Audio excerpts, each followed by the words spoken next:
నమస్తే friends, welcome back to blossom channel. ఈరోజు కాకరకాయ కూర అండి. చాలా టేస్ట్గా ఉంటుందండి. ఇలా చేసామంటే చపాతీకైనా బాగుంటుంది, రైస్కైనా కూడా చాలా బాగుంటుందండి. ఎలా చేయాలో మనము వీడియోలోకి వెళ్దామండి. 2 కాకరకాయలు తీసుకున్నాను. మా చెట్లోవేనండి. చెట్లో కాకరకాయలు ఆర్గానిక్ అండి, ఫ్రెష్గా ఉన్నాయి. 2 ఈ విధంగా సన్నగా కట్ చేసుకోవాలండి. బాగా వాష్ చేసి ఇలా కట్ చేసి పెట్టుకోవాలి. ఇంకా సన్నగా కూడా చేసుకోవచ్చండి. ఒక టమాటా తీసుకున్నాను పెద్దది, ఒక ఉల్లిపాయ తీసుకున్నాను. అసలు ఈ విధంగా చేసామంటే చాలా టేస్ట్గా ఉంటుందండి. ముందుగా కాకరకాయలు అలా వేయించుకోవాల్సిన అవసరం కూడా లేదు. సపరేట్గా పెనం పెట్టుకుని ఆయిల్ వేసుకుని పోపు పెట్టుకోవాలండి.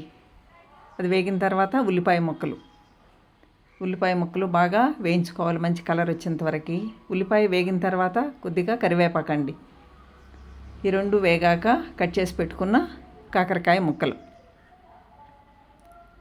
ముక్కలు కాసేపు ఇలా వేయించుకోవాలండి. సపరేట్గా వేయించాల్సిన అవసరం లేదు. ఇట్లా ఉల్లిపాయతోనే వేయించుకోవచ్చు. దంచిన వెల్లుల్లి కొద్దిగా. ఇది బాగా కొద్దిగా వేగిన తర్వాత మళ్ళీ కట్ చేసి పెట్టుకున్న టమాటా ముక్కలండి. అసలు చింతపండు కూడా వేయాల్సిన అవసరం లేదు. ఇలా చేస్తే ఎంత టేస్ట్గా ఉంటుందో ఒక్కసారి ట్రై చేయండి. టమాటా ముక్కలు ఇలా వేయిస్తూ పసుపు ఉప్పు వేసుకోవాలండి.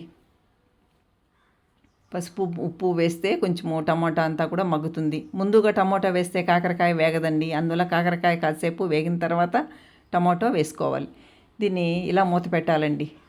ఆవిరి మీద ఉడికిపోతుందండి. అసలు వాటర్ వేయాల్సిన అవసరమే లేదండి. వాటరే వేయనండి నేను.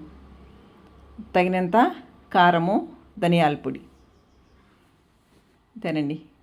ఇలా ఒక 2 మినిట్స్ కలిపి మళ్ళీ మూత పెట్టామంటే కాకరకాయ రెడీ.